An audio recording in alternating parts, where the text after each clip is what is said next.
150개의 사연들이었거늘 모두가 함께 듣는 전태일 평전 오디오북 2부 평화시장의 괴로움 속으로 17화 평화시장의 인간 조건 두 번째. 이렇게 사람이 밀집되어 있고 악취와 먼지가 많이 풍기는데도 불구하고 작업장에는 환기장치가 되어 있지 않다. 1970년도에 전태일이 조사한 바로는 평화시장의 경우 1만 명 이상을 수용하는 건물이면서도 환기시설이 하나도 없었다. 환기장치는커녕 건물 구조 자체가 통풍과 채광이 안 되게끔 되어 있다. 대부분의 작업장들은 3면이 벽으로 막혀 있고 출입구가 있는 한 면만이 복도와 통하는 구조로 되어 있으며 외부로 향하는 창문이 있어도 열고 닫을 수 없도록 되어 있는 형편이었다. 동아을지시장의 경우는 큰 창고 같은 건물을 돼지우리처럼 칸막이를 해서 만든 공장이라 통풍과 채광이 거의 안 된다. 나쁜 작업 환경 중에서도 가장 대표적인 것은 앞에서도 설명한 다락방이었다.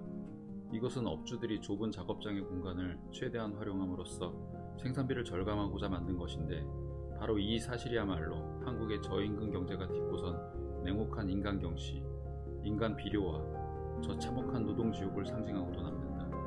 부모로부터 물려받은 멀쩡한 육신을 제대로 바로 펴지 못하고 비좁은 작업장 사이를 허리를 구부리고 걸어다니는 노동자들을 상상해보라. 또 한 가지 문제는 작업장 내의 조명 상태였다. 거의 햇빛이 들지 않는데도 조명시설은 극히 빈약하여 작업장 내부는 대낮에도 전체적으로 어두컴컴한 데다가 노동자들이 작업하는 바로 눈앞에 백열전등이 켜져 있으므로 하루 종일 쐬는 이 눈부신 직접 조명으로 인해 거의 모든 노동자들이 눈이 항상 충혈된 상태이며 밝은 햇살 아래로 나오면 눈을 뜰 수가 없는 등 각종 눈병을 앓게 마련이었다. 이 밖에도 노동자들이 겪는 불편은 얼마든지 있었다. 예컨대 변소시설만 하더라도 남녀 공용 변소인데다가 시설량이 부족하여 불결하고 불편하기 짝이 없었다. 평화시장 2층의 변소 앞에서 거의 하루 종일 줄을 지어 기다리고 서 있는 정도였는데 2,000명 이상의 인원이 변소 3개를 함께 사용하고 있었던 것이다. 1976년도까지도 대체로 마찬가지다. 상수도 시설도 극히 빈약하였고 400여 개의 작업장이 있는 평화시장의 경우 상수도는 3곳뿐. 그나마 수도가 있는 곳에서는 제한급수를 하여 목욕이나 세면은 물론 물먹기조차 힘들 때가 많았다. 물론 세계 시장을 통틀어 노동자용의 목욕시설이나 세면장을 제대로 갖춘 곳은 없었다. 일거리가 많은 한겨울에도 난방시설이 전혀 없어서 노동자들은 동상에 걸리기 일쑤였고 서로서로의 몸에서 나오는 열기로 추위를 참아야 했으니 한여름에야 얼마나 덥고 답답할 것인가. 이러한 작업 환경 속에서 5년 이상을 일해온 평화시장 노동자들의 건강 상태가 어떠하리라는 것은 묻지 않아도 가히 짐작할 수 있을 만하다. 상식적으로 생각해 보더라도 1. 우선 영양을 제대로 섭취할 리가 없으니 영양실조. 2. 식사를 제때 못하고 소화시킬 여유도 없이 곧바로 신경을 쓰는 노동에 시달려야 하니 만성 소화불량증과 신경성 위장병. 3. 그런데다가 휴식은커녕 잠도 제대로 못 자니 몸 전체가 쇠약하고 얼굴이 누렇고 항상 피로해 보이며. 4. 온종일 먼지를 마시니 진폐, 기관지염, 폐결핵 등 각종 호흡기 질환. 5. 조명 관계로 시력이 약해지는 등 각종 눈병. 6. 종일 허리를 못 펴고 앉아서 쉴 새 없이 손발을 놀려야 하니 다리가 붓고 허리, 어깨, 다리의 각종 신경통. 7. 그 밖에도 여공들의 경우에는 월경 불순 등 각종 부인병을 얻게 되리라는 것이 명백하다. 실제로 전태일이 1970년도에 조사한 바에 의하면 재단사 100% 전원이 신경성 소화불량, 만성 위장병, 신경통, 기타 병의 환자, 미싱사 90%가 신경통 환자임, 위장병, 신경성 소화불량, 폐병 2기까지. 평화시장 종업원 중 경력 5년 이상 된 사람은 전부 환자이며 특히 신경성 위장병, 신경통, 류머티즘이 대부분임.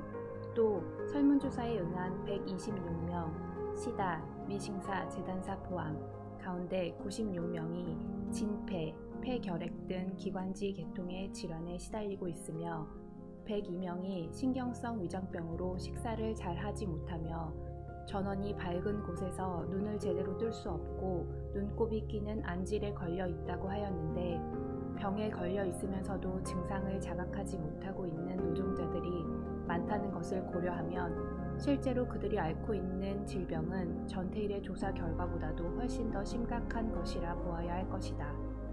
사정이 이러하니 평화실장 여공은 시집가도 3년밖에 못 써먹는다는 말이 나오기도 무리가 아니다. 평화시장에서 5년 이상을 일하고 건강하다는 여공은 절대로 있을 수가 없으며, 있다고 한다면 그것은 완전히 기적이라고 할 수밖에 없다. 이처럼 각종 질병에 시달리고 있으면서도 노동자들은 치료를 받기는커녕 자신이 어떤 병을 갖고 있는지조차 알지 못하고 지내는 수가 많다. 말하자면 그들에게는 아파도 아픈 것을 느낄 여유조차도 없는 것이다. 특히 매일같이 면섬유를 만지고 있는 그들의 대부분이 갖고 있는 명폐증 같은 것은 운동할 때 호흡곤란이 오며 경우에 따라서는 결핵이 합병되거나 폐기종을 초래하여 심한 기침과 함께 출혈성 가래가 나타나기도 하는 무서운 직업병이지만, 그 증세가 오랜 기간에 걸쳐 서서히 나타나기 때문에 병자가 병을 모르고 지내는 수가 많다.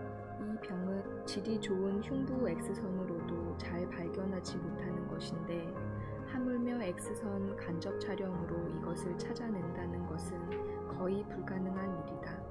노동자가 자신이 어떤 병에 걸려 있는지를 알게 되었다고 해봤자 무슨 뾰족한 대책이 있는 것은 아니다. 아니, 속수무책이라고 하는 편이 더 정확할 것이다.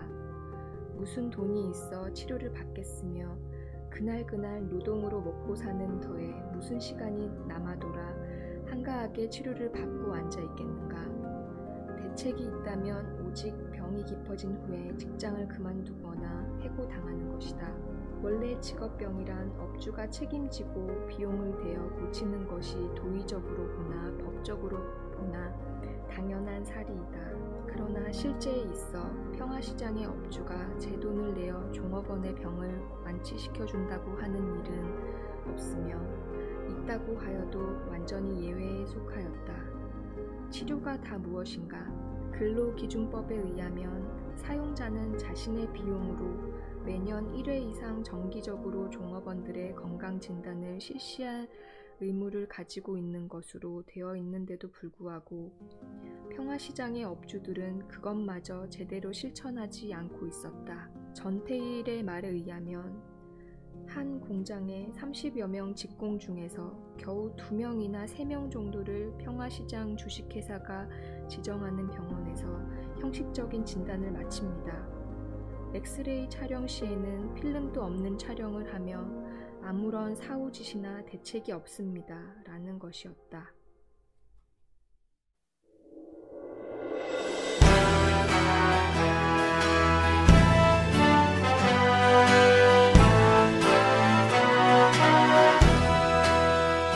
전태일 50주기를 잘 기념하는 방법.